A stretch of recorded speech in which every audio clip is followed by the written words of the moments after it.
Hi, so I'm going to talk to you today about We Want to More Than Survive by Dr. Bettina Love.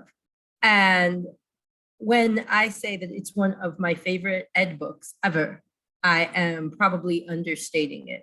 I read a lot of books on the topic of education because I'm always trying to be a better teacher for my students. And I find that a lot of books give like tips and tricks. And what was special about this book, it was a combination of memoir and history and sociological critique. And so I figured the best way for me to sort of give you a glimpse of this book is I just grabbed a few of my favorite parts that I wanted to share with you. So the book begins brilliantly. That's what you see on the screen right now with this quote from W.E.B. Du Bois. And it's really poignant, about like sharpening the contradiction between what America pretends to be and the reality. And I think that that is critical to remember throughout Dr. Love's book, because there is a very deliberate resistance to and countering of the all too common deficit narratives we hear about students. This was definitely not from the approach that Black students are a problem to be solved. Rather, the onus is on American structures. And so on the other side of the second side of the slide, I wanted to point out the line about new systems and structures. So I don't know if you're able to see my mouse, but new systems and structures for educational, political, economic, and community freedom.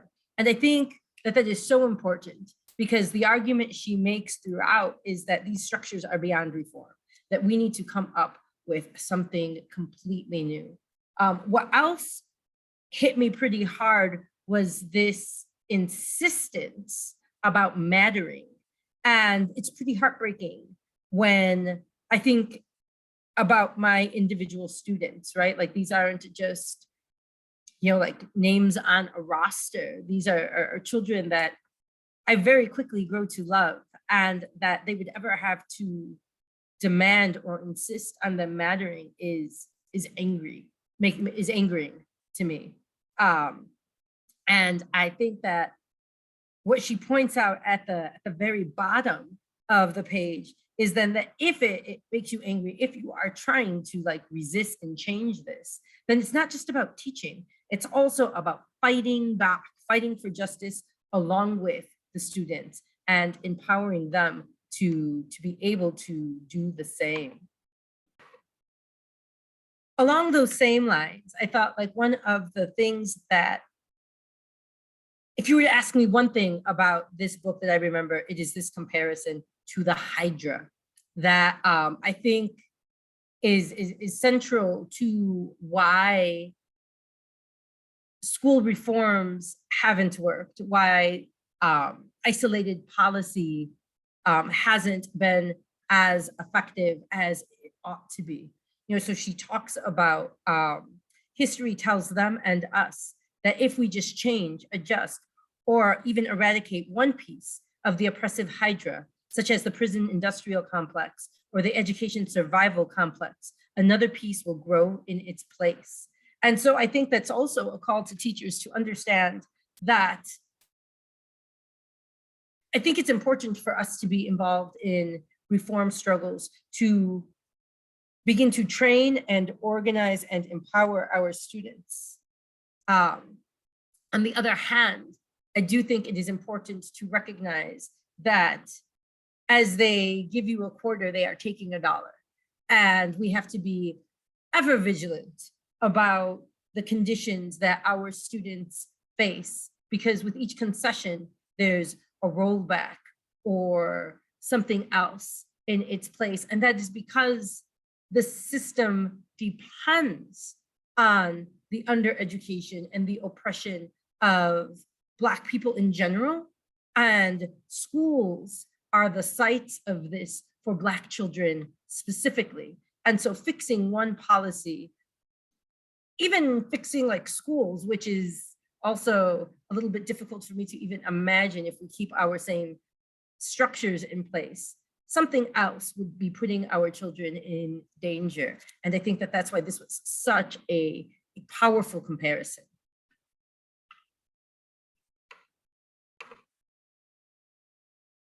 It follows naturally then to understand that America's system of political economy and the structure of education are so intrinsically intertwined that it's going to take a lot. We're in for it if we are serious about changing schools. And what I loved is that here she showed the dollars and cents of it, that this isn't as accidental as, like there is so much rhetoric and discourse about how public schools are failing. And that makes it seem like if we change something, like it can improve. And we have brilliant scholarship, with a number of methods that would work. And the reason why they're not being implemented, I think, is captured on this slide right here, with her breaking it down to the dollars and cents. That the two industries, the prison industrial complex and the education survival complex, they feed off each other. And so here's this real poignant quote. America believes that criminality and low achievement go hand in hand.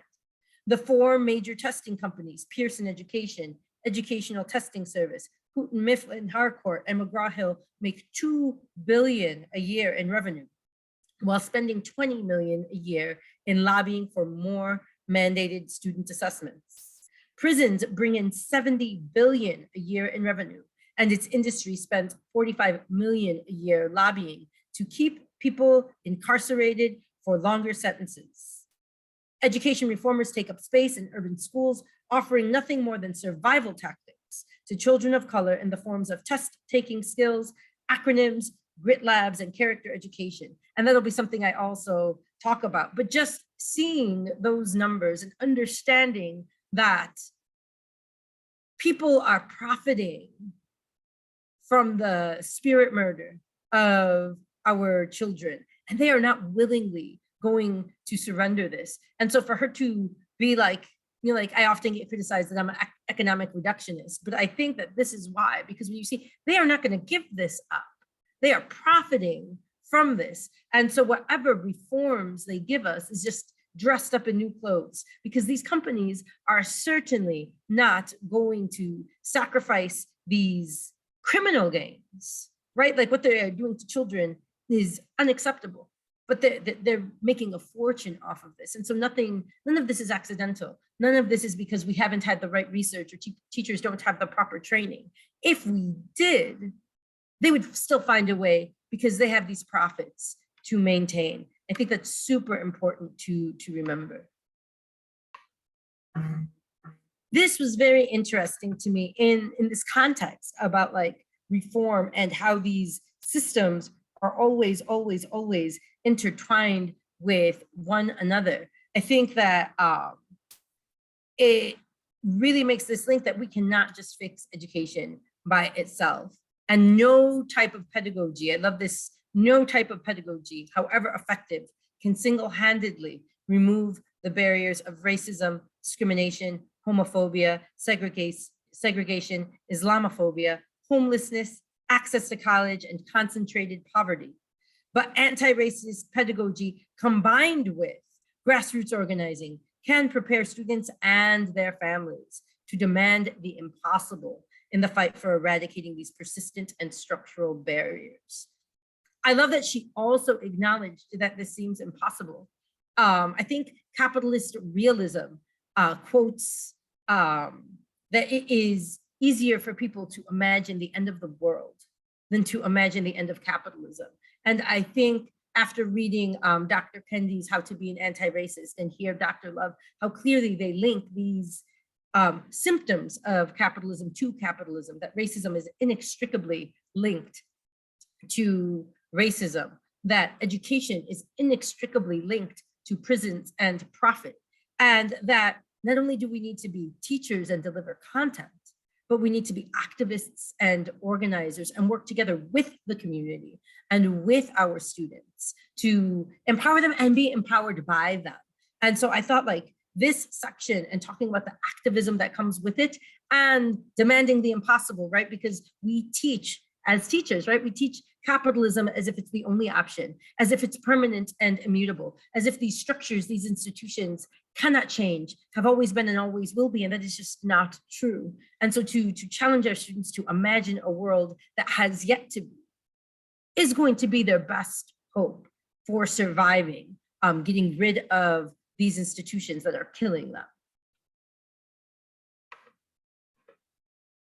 I thought this section was super interesting. My district recently sent me to a training about dismantling white supremacy in schools.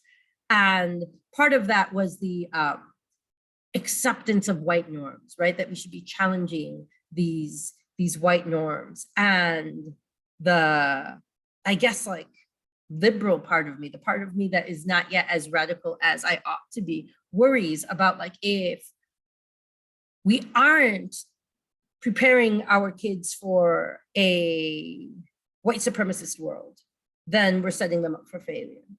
And my oldest daughter always challenges me. She says, but Ma, if like for real, you are preparing them to dismantle white supremacy, there is nothing white supremacy can throw at them that they won't be able to handle. And I try to constantly remind myself of that. And I thought that it was interesting here how she quotes like loving her Blackness in the context of schools was an act of political resistance, and that getting through it empowered was her way to survive the system unbroken, that she could critique, that she could provoke, that she could resist in the school setting. And that if she survived doing that, that was the best way for her to survive in general. And I think that is important for us to realize as educators. This section got to me because I think Ratchetdemic by Christopher Edmond, I think is so good. And he talks about being your authentic self and giving it to kids straight. And I think that so often our version of history is really fairy tales. And real history actually like makes it seem absurd that we are still teaching this. And so like, I think her point here about civics and that it doesn't teach students how to petition, how to protest, how to speak in public, how to problem solve, how to commit acts of civil disobedience, that it is instead about paying taxes, voting, volunteering. And she says code for comply, comply, comply, right? Like all these symbolic validations of the system, right? Like if I cast my vote, that is a symbolic gesture that like, this is a valid government and I agree with it. Paying our taxes is the same sort of, I believe in this government. And if that is all that is stressed, is that complicity, that validation of a system that doesn't work, it never gets, that part that doesn't work never gets exposed. And I think what's beautiful here is that she highlights that Black people have always been at the forefront of that resistance, at the forefront of that exposure. You know, like, and I have these two pictures, like a historical picture and a more contemporary picture, because I think that this quote that says, you know, history tells us that dark folks' humanity is dependent on how much they disobey and fight for justice, which can sometimes be a losing battle. And then later on, she says, nothing can ever measure how dark people fight injustice, find ways to love and build community, which makes simply being a dark person a civics project. And I think that like, this is the need for equity in education. Because I think for so long, white heroes have been elevated, that I think that it takes a deliberate prioritizing and elevation of Black history, not just 1 month, but talking about how at every turn, the most radical, the most dramatic, the most humanistic changes in this country were led by Black working class people primarily, and Black people in general. And I think that that is so important for students to know, because if they don't, I fear that they will wait for some person in power who is typically a white male to give it to them. And that will never happen. And so like when you vote and you believe that like I voted for this person and now he's going to do right by me just because I have voted for him, you're telling the kids a lie. And so teaching history with a specific focus on resistance and fight back, I think would be so empowering, because students will then realize where their power really lies.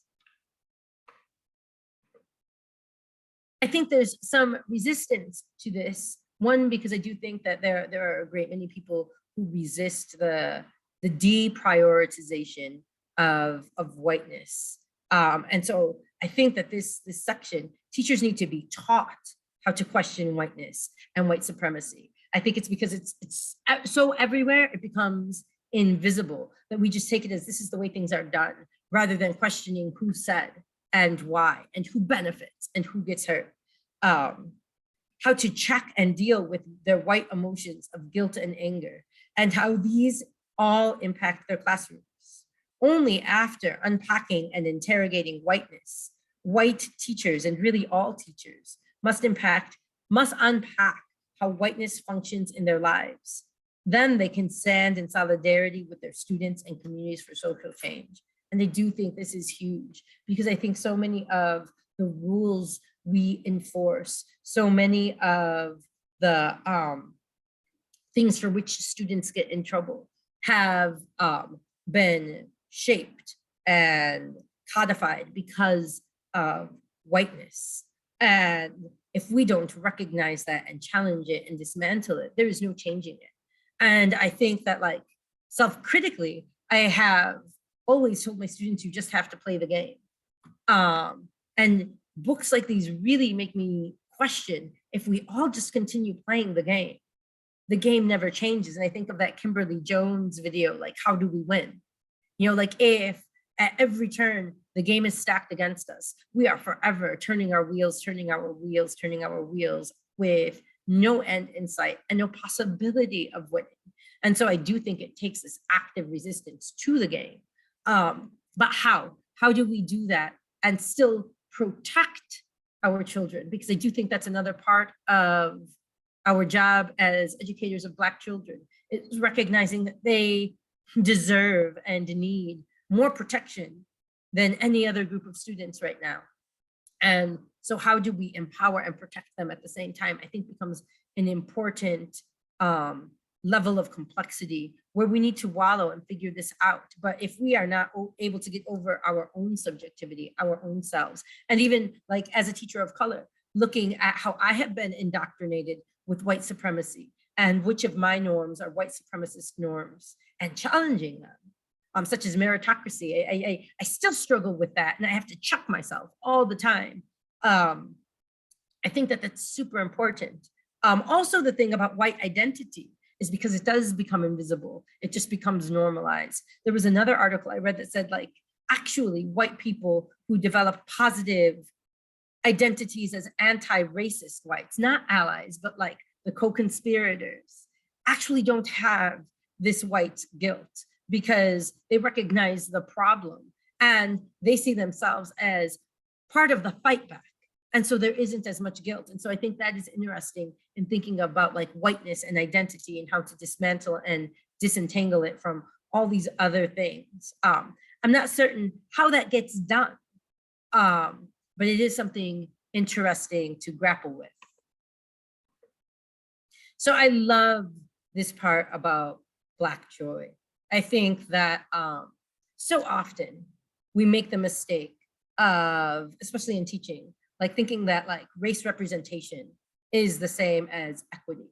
And so like using my district as an example, like in English 10, we rewrote the curriculum and we have representation, but every time a Black character appears in a book, it is in a role of subjugation. You know, there's Tituba in, oh my goodness, I can't remember the name. It is not in The Crucible, Tituba in The Crucible. And then, you know, there is Handful in the invention of wings. And we never see, like a fully developed character that is not in subjugation. And so I think like also, like the suffering, the pain that we tell, which is of course a real part of the Black American experience. But equally important is the experience of joy, especially for children. We need to fight fiercely to make sure that education is joyful and that making sure our classrooms are places of joy, and at the times they are not, really interrogating what we are doing. Why are my children not smiling as they are learning? Why aren't they excited about learning? Because we do know, right? Like a 2-year-old is so curious and excited and thrilled to learn new things. And somehow the education system, well, not somehow, but by very deliberate means, right, has taken that away from children. And so to rebuild that, to create spaces in our classrooms, which of course is not enough, but where they are joyful for part of their day, where they are seen as children and beautiful and happy, is super important. And so I like this line about like the holistic approach to this. Dark students have to enter the classroom knowing that their full selves are celebrated, not just their culture, language, sexuality, or current circumstances, but their entire selves, past, present, and future, their ancestors, their family members, their friends, their religion, their music, their dress, their language, the way they express their gender and sexuality, and their communities must all be embraced and loved. And this makes me think of like dress codes, no do-rags, no bonnets. Why not? Like, how is that an impediment to education? And why are we so insistent on enforcing it? And I think there is no other explanation but racism and white supremacy. And I think that bringing that battle to our districts is super important, and framing it in this way of Black joy rather than just a changing in the rules, because it's so much more important than just changing the rules or just lowering the amount of disciplinary reports, which are all important, but framing it in the context of we owe our students a joyful place to learn, where every part of themselves is celebrated. And I think this captures it beautifully. I liked this because it got to some of the detours that we often fall into. It is satisfying to read the books. It is satisfying to go to the workshops, and it almost can feel like you've done something. And so I love here that she calls that out, that more than just attending anti-racist workshops and culturally relevant pedagogy, professional developments, they need to come to terms with what whiteness is, how violence is needed to maintain it, and I would add, and maybe even to dismantle it as well, and how their successes in life are the byproducts of whiteness. And the reason why I say that about violence is that I do think that this fight, well, we see it, right? We see when we protest, the violent way we are responded to, right? When it's a real threat to the status quo.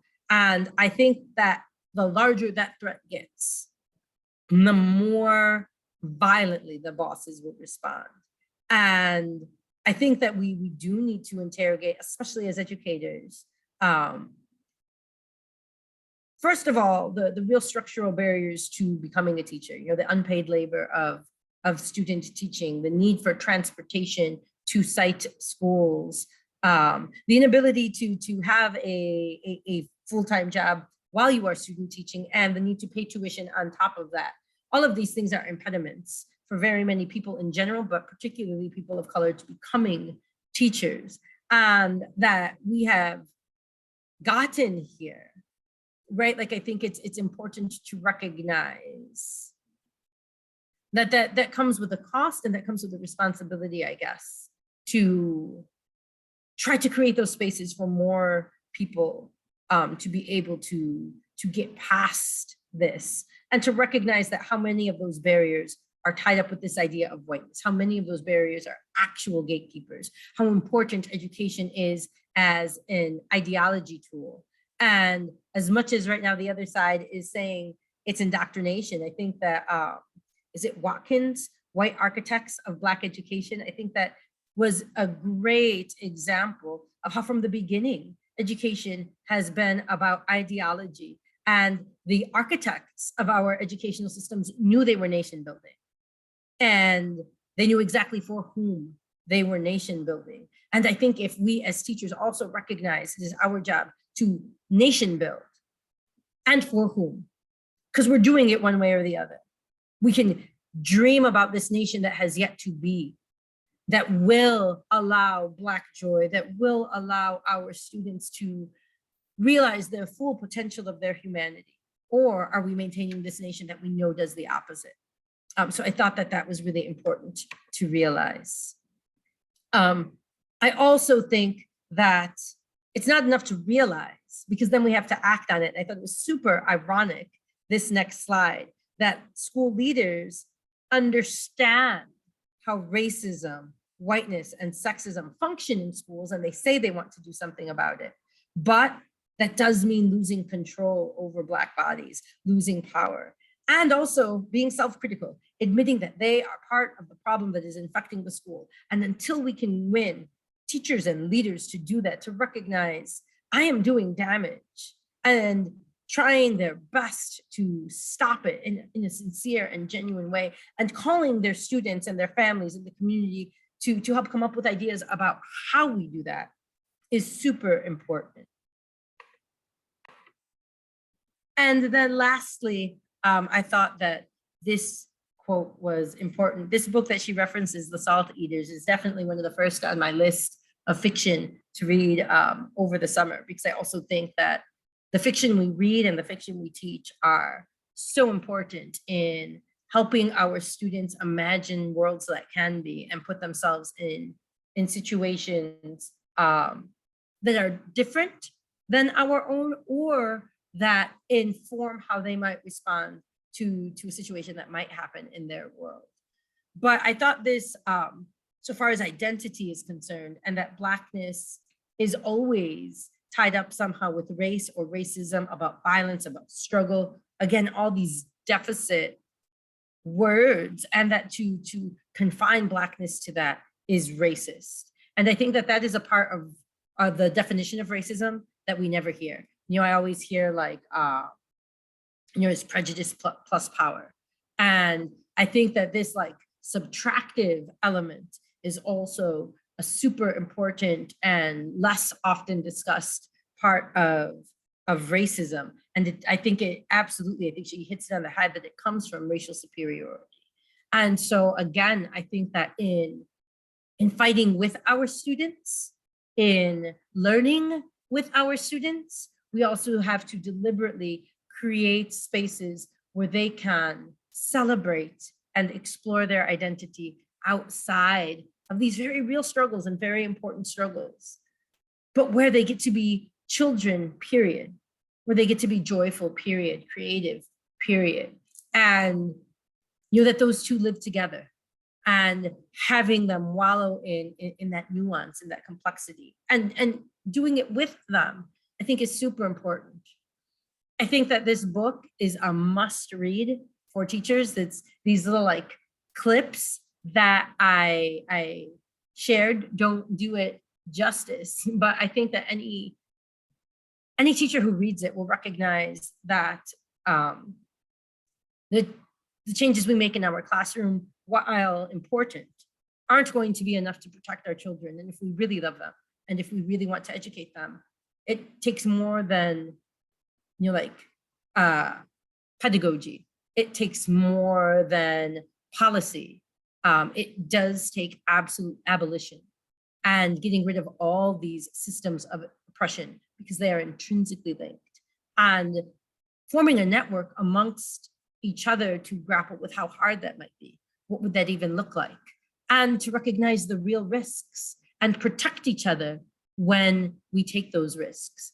Because if anything, there's a lot of things to learn from the history of Black American struggle throughout history, and especially in recent years, because that is what I see, is that network of protection, that love, we need to create that to protect one another if we're going to effectively fight this, because it won't be a pretty fight, and we will need each other, and we're going to need our students too, because we need them now.